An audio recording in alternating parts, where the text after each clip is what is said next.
in the primary search phase, which is the rapid one. They are running it, we have different segments that are gridded out. Each one of those segments are taking anywhere between an hour to 3 hours, up to 2 kilometers for each segment. So what that means is they're running into a lot of technical challenges with terrain, with water, even potentially, with weather, in the rising fields. We've talked about this before. Volunteers stay out of the way, because if we start getting weather reports and all the other complications that are out there, we then have to pull off of those search and rescue missions to be able to communicate to those volunteers to get off, to make sure that they don't become victims themselves. Those operations involve 19 different local and state agencies. In addition to conducting primary and secondary searches, they will be conducting welfare checks on areas in North Kerr County impacted by power outages. And when we say search and rescue operations, that is boat, walking, on the ground, dogs, drones. Again, keep personal drones out of the air. Helicopters. We do have other assets that are continuing to search as well. As of present, KPUB, which is the Kerrville Public Utility Board, is reporting continued power outages between Hunt and Ingram along the South Fork of the Guadalupe River in Hunt. In the South Fork area, there are approximately 40 down power lines and significant infrastructure damage. KPUB has brought in additional utility personnel to help with restoration, but it's not possible at this time when the power is going to be restored. There are some substations along with those power lines that we are still trying to get access to, just from debris buildup or them being completely wiped out. So we do not have an estimated time on when those are going to be fixed. We continue to have substantial number of requests for volunteers, as I said before, and donation opportunities. We are asking those who want to volunteer to contact the Salvation Army in Kerrville by phone at 830-465-4797 or in person at 855 Hayes Street in Kerrville. Monetary donations can be made on the Community Foundation of the Texas Hill Country's website at www.communityfoundation.net. They have a Kerr County Relief Fund set up on that site. And I will now turn it over to the Mayor, Joe Herring. Thank you for being here. I need to tell my community and those families who are waiting, this will be a rough week. Primary search continues, and we remain hopeful every foot, every mile, every bend of the river. Our work continues. You need to know that we have been blessed with help from the community, from the state, and the nation. We have trained experts who are helping in this effort. If you want to volunteer,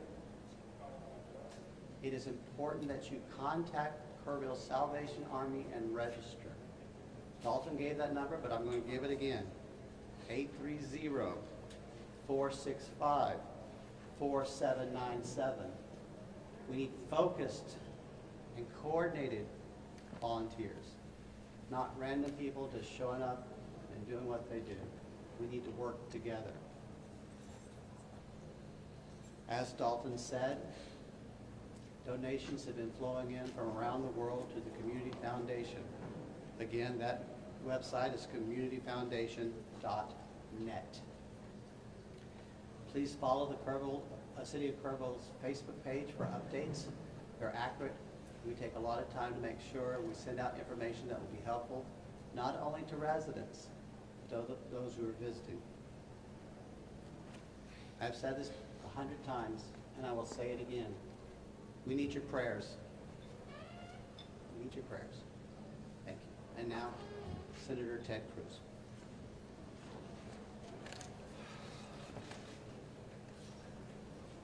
Texas is grieving right now. The pain, the shock of what has transpired these last few days has broken the heart of our state. As of yesterday, the confirmed death toll was 82, and those numbers are continuing to go up. The children, the little girls who were lost and can't miss it. It's every parent's nightmare. every mom and dad. Last week, we were picking up our daughter from camp here in Hunt. Our girls have gone to camp here for a decade. The Hill Country is an incredible part of Texas, part of the country. The natural beauty here is incredible. The camps that have raised generations of little girls and little boys and instilled character and love and faith are extraordinary institutions. And I'll tell you, the pain in our state, and it's every part of the state. You've got Texans from all over the state who were here celebrating the 4th of July. A week ago, this was a time of great celebration. You're dropping your little girl off at camp, your little boy off at camp. You're celebrating Independence Day. You know that your child is going to be swimming, and canoes, and horseback riding, and doing archery, and making lifetime friends. And then suddenly it turns to tragedy. For the last several days, I've spoken to multiple parents, scared out of their mind. What, do you know anything? Where is my daughter? There's still 10 girls and 1 counselor from Camp Mystic that are unaccounted for. And the pain and agony of not knowing your child's whereabouts, it's the worst thing imagined. But I want to say, in the face of all of this, it is simultaneously inspiring. Every time there's a tragedy, every time there's a natural disaster in Texas, Texans come together. Texas is a big state. We got 31 million people, and we have hurricanes, we have tornadoes, we have wildfires. Tragedies hit this state, natural disasters hit this state, and without fail, 100 out of 100 times when that happens, we see Texans coming together, helping each other, engaging in acts of heroism. There have been over 850 high water rescues since this flooding began. 850. You look at extraordinary stories of Eagle Scouts pulling campers out of harm's way. I was just hearing a story of one counselor whose head was right at the water holding up 2 mattresses with campers on those mattresses. That kind of courage, that kind of selflessness. And then there are the first responders. The local first responders, I want to thank every one of the first responders at the local level, at the city level, at the county level, at the state level, at the federal level. In the first few hours of this flood, I was on the phone with Governor Abbott. I was on the phone with Lieutenant Governor Dan Patrick. I was on the phone with Nim Kidd, the head of the Texas Department of Emergency Management. And then I called President Trump. I called President Trump. He was having dinner at the time. It was still early in what was transpiring. And I wanted him to know, I said, Mr. President, everything we're hearing right now, this appears to be bad, really bad. There may be a very significant loss of life unfolding right now in Texas. And I will tell you, the President said, Ted, anything Texas needs, the answer is yes. Whatever assets you need, whatever resources you need, yes, let us know, and we will provide everything. Within hours, we had helicopters, over a dozen helicopters in the air. National Guard, DPS, game wardens, Coast Guard, doing search and rescue, reaching down. We've all seen the videos of little girls being pulled up, hoisted out of harm's way. Incredible courage and heroism. Search and rescue is the first stage. But the process of coming together and rebuilding is going to take longer. And I will say to all the grieving families, to all of those who've gotten the worst news imaginable, that your little girl, she's gone. I will say for many of us, those are friends and neighbors who've lost children. Got multiple kids who go to school with my girls.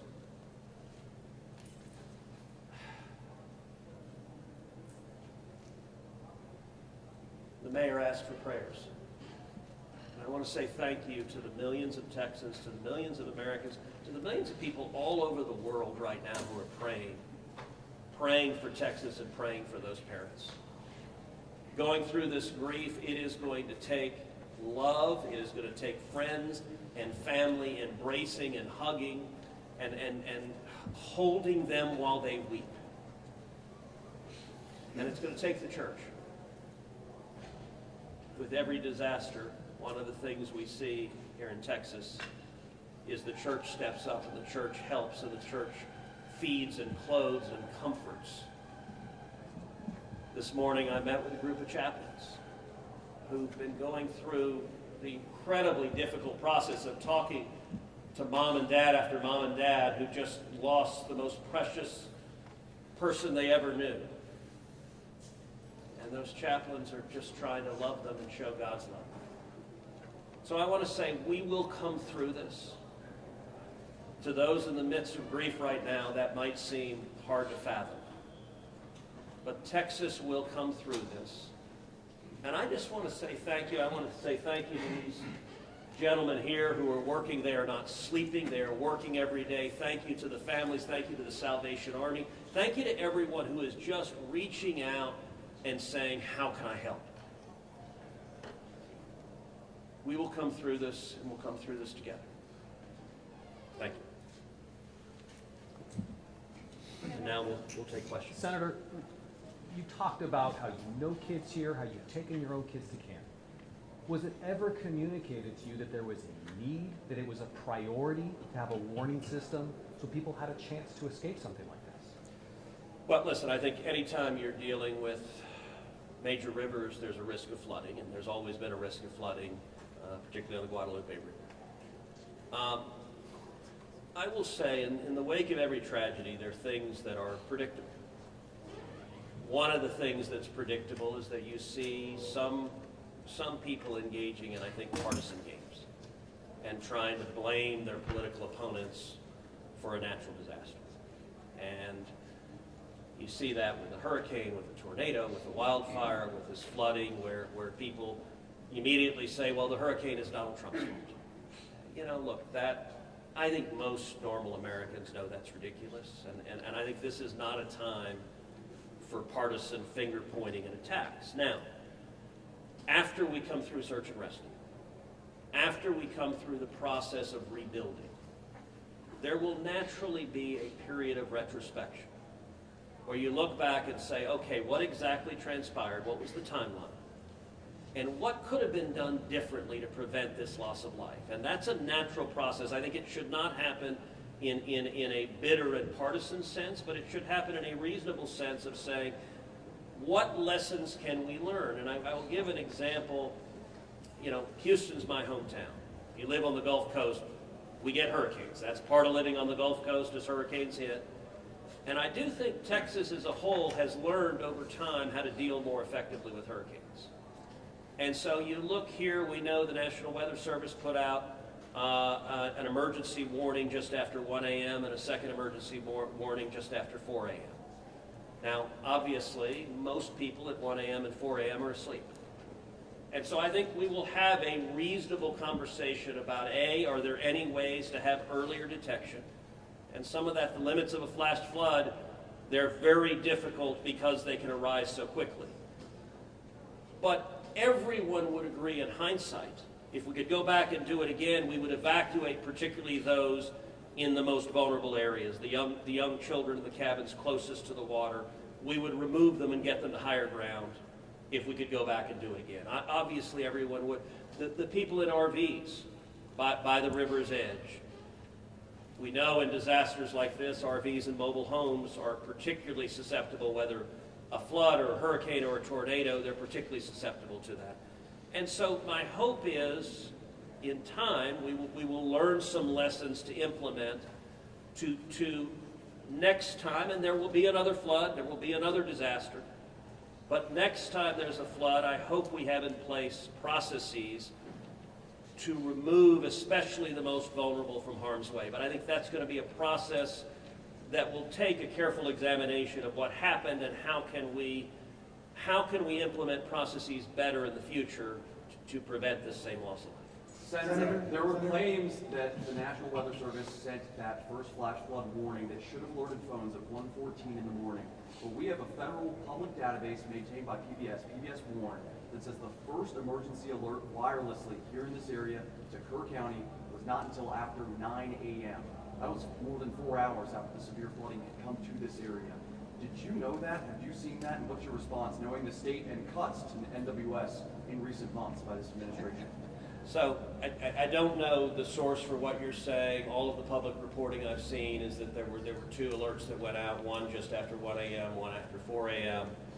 You know, I can tell you, I talked about the partisan finger pointing.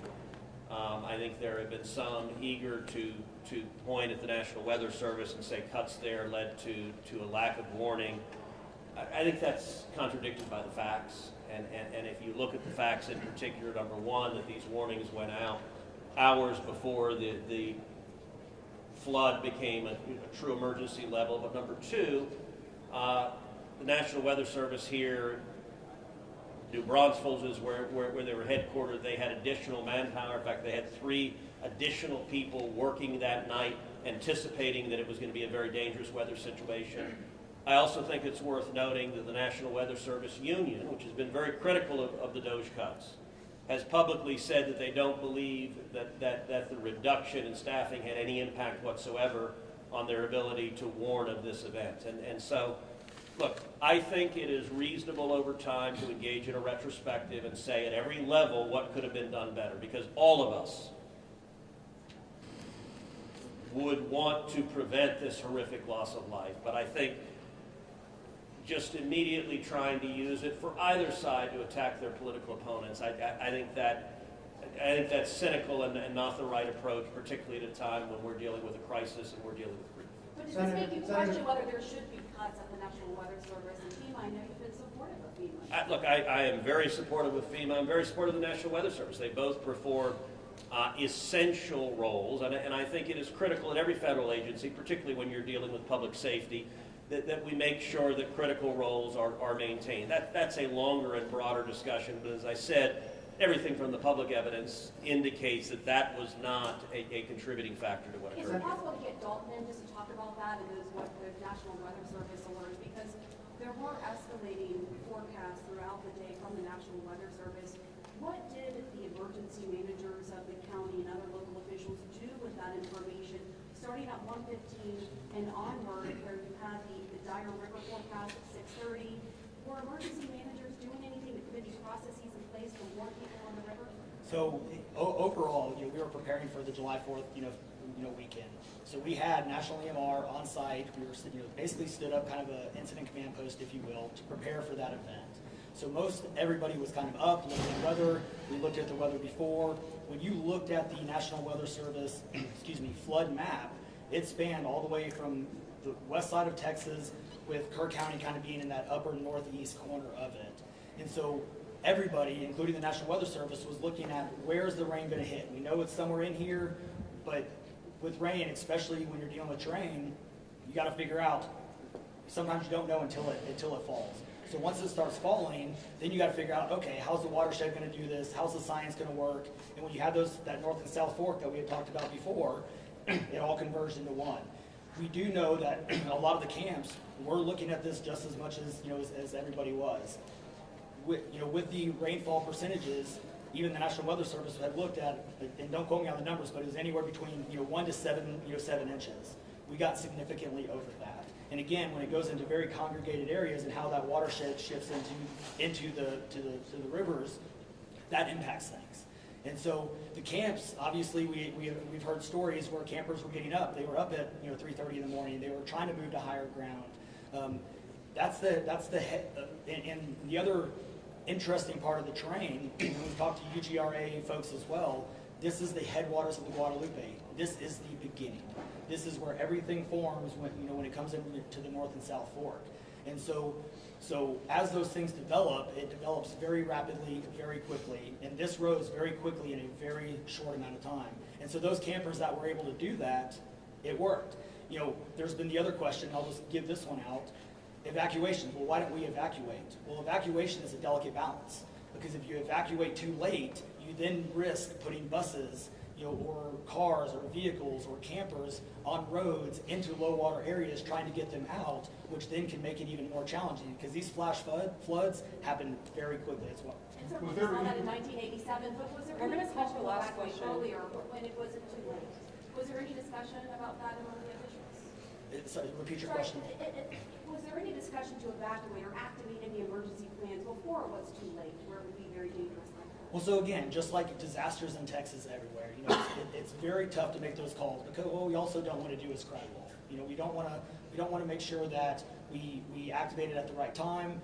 It is very difficult, very challenging, especially with this. We're looking at 100 kilometers, right? That's a big straight line distance. That's not even along the river. These areas take a lot of time to get out to. So even when first responders were on the ground at 3:30 in the morning and we had reports, we had first responders that were getting swept away, actually responding to the first areas of rainfall. That's how quick it happened. First responders who have experience, who are Swiftwater qualified, were driving to as soon as the rain started falling, were driving to these areas, and one of them got swept off the road. So what else have been Was there any done? One last question, was there any everybody, one last communication question. between 1 and 4 a.m. from local law enforcement to the camp saying, I know you can't get buses in an hour, but was there anyone telling the camp between 1 and 4 a.m., you need to get the girls to higher ground, at the very least, even if they have to walk up there in the rain, as many of them actually ended up doing? Was there any communication from local law enforcement to anyone at that camp between 1 and 4 a.m.? That I don't know off the top of my head. What I do know, though, is there's 55,000 people in Kirk County. Kirk County is a massive, massive area. From here to those camps is 45 minutes on a good day. And so, obviously one of the big challenges that we have, even when you have cell service, a lot of those areas don't even have cell service. Radio communications towers, radio towers within the hill country becomes very challenging. So there's a lot of areas, especially when weather comes in, where cellular towers are down or you already have bad service. So there's a lot of factors that play and a lot of variables in there on communication that, again, I think as we work through this process, we know everybody has a lot of questions regarding what are the next steps and what's next. And I think all of these things, these are all great questions. And as we continue search and rescue and as we continue to move to the next step, we definitely want to dive in and look at all of those things, from cell service tower to radio communications, emergency alerting, any of those things. I think we all really need to take a look at and review, and we're looking forward to doing that once we can get the search and rescue and stuff. In regards to the total number of, before I say anything else, I just want to say thank you to you, all the first responders, everyone involved. We've been praying. Thank you. We've been praying. The media's been praying. Thank you guys for doing that. I've got two questions. One for you, trying to get an accurate count on number of missing. I know you can't. I know we don't know we don't know what we don't know. But do we know a rough idea on total estimates that are still missing overall throughout the county? And then one other follow-up. This may be for Senator Cruz. A lot of speculations being made about this being somehow man involved with the weather modification, with some of the rainmaker technology, working with farmland. Do you think any of that, is there going to be any investigations into that, or can you communicate anything on that? Let me answer your first question. I'll definitely turn that second one over. So on the first question, with missing persons, so obviously we have the knowns, the can't miss the kids, which is the numbers coming down as the sheriff has stated. And then we have the unknowns. We don't know what we don't know. We actually have a 5 hotline line. It fluctuates between 3 and 5, but we're working on it. We get calls 24 hours, 7 days a week. We haven't hit the weeks yet, but we're still taking in calls. We are collecting all that information. So we don't have a solid number that we're willing to talk about right now. We do know that it is a lot, because we also are getting a lot of fake calls. You're looking. This is a worldwide discussion, and we're dealing with scammers. Victims' families are being reached out to, saying that they have their kids pay me money. It's heartbreaking. It's absolutely heartbreaking. We're dealing with with mental health issues, where people are calling saying they have visions. All of these things we're dealing with on a day-to-day basis, and we're having to vet this information, and it becomes very taxing on our people. Again, this is an extremely heartbreaking. This is, if not the worst, one of the worst disasters in this region in a very, very long time, even beyond 1987. And so, but would best estimate like dozens or hundreds, or just to give people an idea? a lot. So, At what point do you think? The follow-up, yeah. Yes. the follow-up question. Yeah, And not to get into the weeds on, people are asking lots of questions, and where should we start the investigations after? to the best of my knowledge, there is zero evidence of anything related to anything like weather modification. And look, the internet can be a strange place. People can come up with all sorts of crazy theories. What I know is a reality is that a whole lot of Texans are grieving right now. I will tell you, I was visiting with one parent who was talking about online, being harassed online because their information was public, that they had a little girl who was missing at Mystic. And look, there are a lot of people who are messed up, and my call for everyone, there's a time to have political fights, there's a time to disagree. This is not that time. This is a time just to reach out, support each other, go volunteer at the Salvation Army, give them money, go volunteer at your church, go. You know what I did when this happened? Just go hug your kids. Because I got to tell you, I hugged my girls with tears in my eyes, because every one of us who's a parent, there but for the grace of God go I. And nothing will fill the void in these moms and dads' hearts, but they'll make it through it. And every one of us, we have an obligation to come through and help them make it through it. And look, Texas will come through, and let me say, Kirk County, the Hill Country is incredible, it is beautiful. And these summer camps, Camp Mystic is an incredible Texas institution. For a century, it has made a profound difference helping young girls become strong women in Texas and across the country. And so, for me at least, I'm praying for these camps, I'm praying for all the campers, everyone implicated, everyone impacted, and I hope we come together and stand as one. Thank you. There Thank are you, no more everyone. questions. Thank you, everybody.